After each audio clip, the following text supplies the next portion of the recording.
क्या Apple iPhone 13 आज भी खरीदना सही है या सैमसंग गैलेक्सी S22 ज्यादा बेहतर रहेगा? क्या आईफोन का कैमरा अभी भी सबसे बेहतर है या सैमसंग का 50 मेगापिक्सल कैमरा उससे आगे निकल चुका है?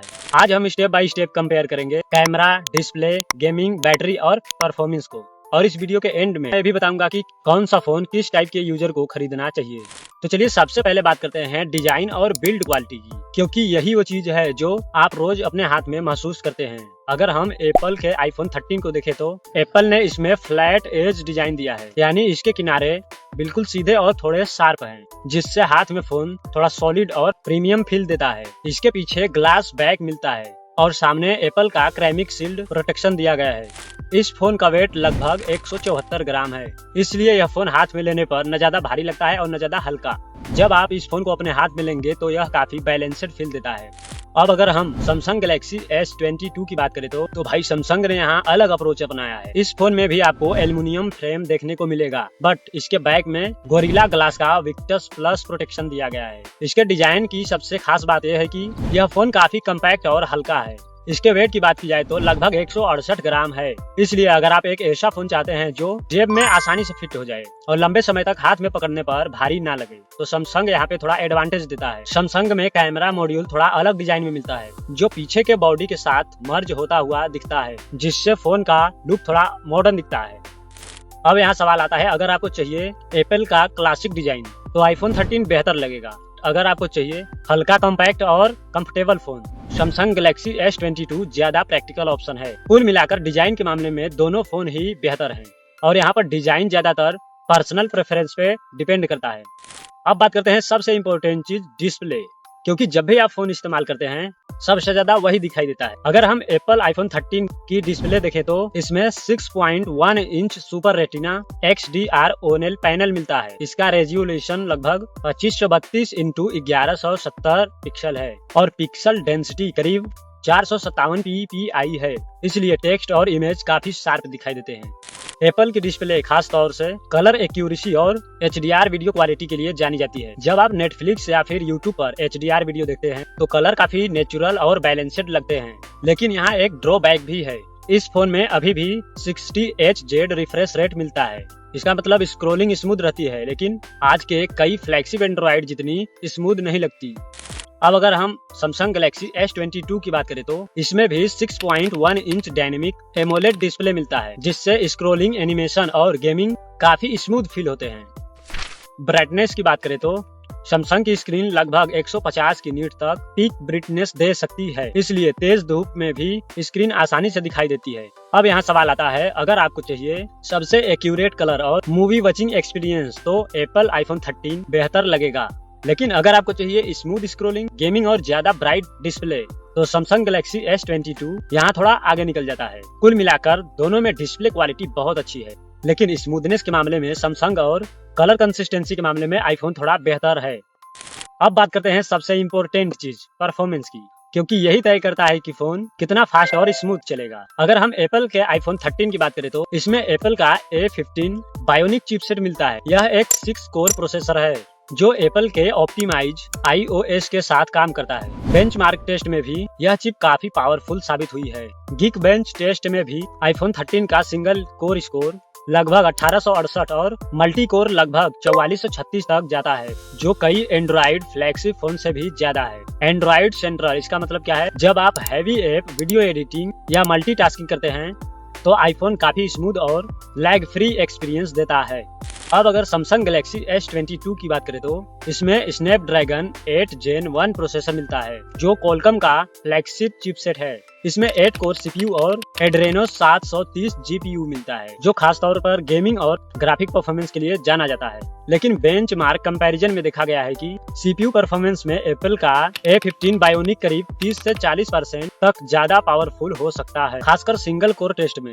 अब सवाल आता है, अगर आपको चाहिए सबसे स्मूथ लॉन्ग टर्म परफॉर्मेंस और स्ट्रॉन्ग ऑप्टिमाइजेशन तो एप्पल आईफोन 13 थोड़ा आगे निकल जाता है। लेकिन अगर आपको चाहिए एंड्रॉइड सिस्टम, मल्टीटास्किंग और गेमिंग फीचर तो सैमसंग गैलेक्सी S22 काफी पावरफुल परफॉर्मेंस देता है। कुल मिलाकर रियल लाइफ यूज में दोनों फोन फास्ट हैं, बट रॉ CPU पावर और ऑप्टिमाइजेशन के मामले में आईफोन 13 थोड़ा एडवांटेज ले जाता है।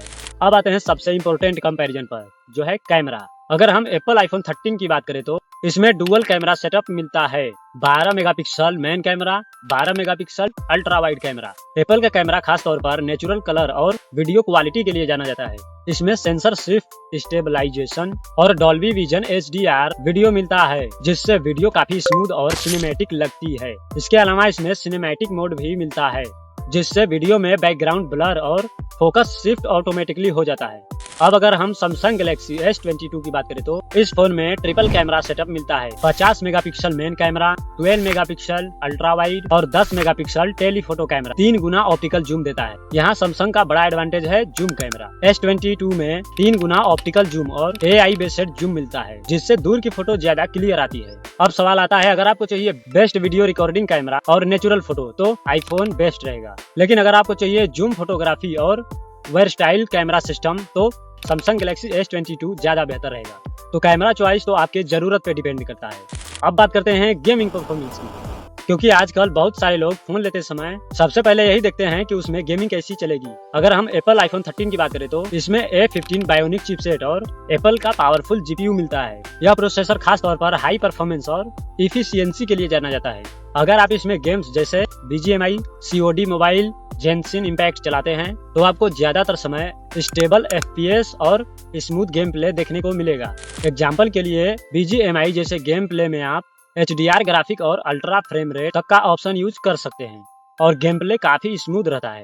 इसके अलावा आईफोन का फायदा यह है कि iOS ऑप्टिमाइजेशन बहुत अच्छा होता है, इसलिए कई बार सेम हार्डवेयर होने के बावजूद गेम ज्यादा स्टेबल चलते हैं। हीटिंग भी कंपैरेटिवली कम देखने को मिलती है, इसलिए लंबे गेमिंग सेशन में परफॉर्मेंस काफी कंसिस्टेंट रहती है। अब अगर हम सैमसंग गैलेक्सी S22 की बात करें तो इसमें स्नैपड्रैगन 8 Gen 1 प्रोसेसर और एड्रेनो 730 GPU मिलता है, जो एंड्रॉइड साइड का फ्लैगशिप चिपसेट माना जाता है। इसका फायदा यह है कि गेम्स में आपको हाई ग्राफिक्स सेटिंग और स्मूथ एनिमेशन मिलते हैं, और क्योंकि इस फोन में 120Hz डिस्प्ले है, इसलिए स्क्रॉलिंग और गेम मूवमेंट ज्यादा स्मूथ फील होता है। लेकिन हैवी गेमिंग के दौरान कभी कभी थर्मल थ्रोटिंग और हीटिंग देखने को मिल सकती है, खासकर तब जब आप लगातार 30 से 40 मिनट तक हाई ग्राफिक पर गेम खेलते हैं। कुल मिलाकर दोनों फोन गेमिंग में पावरफुल परफॉर्मेंस देते हैं, लेकिन स्टेबल परफॉर्मेंस में आईफोन थोड़ा एडवांटेज ले जाता है और स्मूथ एक्सपीरियंस डिस्प्ले में सैमसंग गैलेक्सी S22 आगे निकल जाता है। अब बात करते हैं बैटरी और चार्जिंग की। अगर हम एप्पल आईफोन 13 की बात करें तो इसमें लगभग 3227 mAh बैटरी मिलती है। यह बैटरी कैपेसिटी में छोटी लगती है, लेकिन iOS ऑप्टिमाइजेशन की वजह से इसका स्क्रीन टाइम 8 से 9 घंटे तक पहुंच सकता है।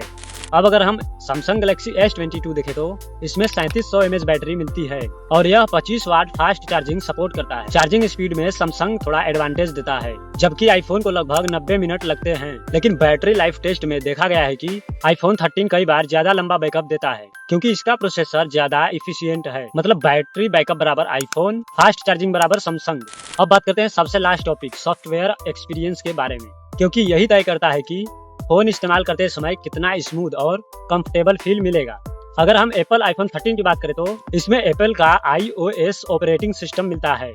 iOS की सबसे बड़ी खासियत है इसका स्मूथ और ऑप्टिमाइज्ड एक्सपीरियंस। जब आप फोन यूज करते हैं, जैसे ऐप ओपन करना, कैमरा यूज करना, मल्टीटास्किंग करना, सब कुछ काफी फ्लूइड और लैग फ्री लगता है। इसके अलावा एप्पल अपने फोन को लॉन्ग टर्म सॉफ्टवेयर अपडेट देता है, मतलब आईफोन 13 जैसे फोन को कई साल तक नए iOS अपडेट मिलते रहते हैं, जिससे फोन लंबे समय तक सिक्योर और अपडेटेड रहता है। एक और फायदा है एप्पल इकोसिस्टम। अगर आपके पास मैकबुक, आईपैड और एप्पल वॉच है तो ये सब डिवाइस आईफोन के साथ आसानी से कनेक्ट हो जाते हैं और एक स्मूथ इकोसिस्टम बन जाता है। लेकिन iOS में कस्टमाइजेशन थोड़ा लिमिटेड होता है। आप एंड्रॉइड की तरह सिस्टम को ज्यादा मॉडिफाई या कस्टमाइज नहीं कर सकते। अब अगर हम सैमसंग गैलेक्सी S22 की बात करें तो एंड्रॉइड का सबसे बड़ा फायदा है कस्टमाइज और फ्लेक्सिबिलिटी। आप इसमें थीम्स चेंज कर सकते हैं, वेज कस्टमाइज कर सकते हैं, मल्टीटास्किंग फीचर यूज कर सकते हैं, स्प्लिट स्क्रीन मोड में 2 ऐप एक साथ चला सकते हैं। सैमसंग का UI इंटरफेस भी काफी स्मूथ और फीचर रिच है। इसके अलावा सैमसंग भी अपने फ्लैगशिप फोन को कई साल तक सॉफ्टवेयर अपडेट देने लगा है। अब यहाँ सवाल आता है, अगर आपको चाहिए सिंपल, क्लीन और long term smooth software experience तो आईफोन 13 आपके लिए बेस्ट रहेगा। लेकिन अगर आपको चाहिए कस्टमाइजेशन, एक्स्ट्रा फीचर और एंड्रॉइड फ्लेक्सिबिलिटी तो सैमसंग S22 ज्यादा फीचर देता है। कुल मिलाकर सॉफ्टवेयर अपडेट में दोनों फोन अलग अलग टाइप के यूजर को टारगेट करते हैं। आईफोन सिंपलिसिटी और स्टेबिलिटी के लिए, जबकि सैमसंग कस्टमाइजेशन और फीचर के लिए। अब आता है सबसे बड़ा सवाल, इन दोनों में से कौन सा फोन आपको खरीदना चाहिए। अगर आपको चाहिए gaming performance, best video camera, stable software, तो आईफोन 13 सबसे बेहतर ऑप्शन आपके लिए है। अगर आपको चाहिए 120 Hz display, zoom camera, fast charging, तो सैमसंग गैलेक्सी S22 ज्यादा वैल्यू देता है। वीडियो पसंद आया हो तो लाइक करो और ऐसे ही ऑनेस्ट कंपैरिजन वाली वीडियो देखने के लिए सब्सक्राइब जरूर करना।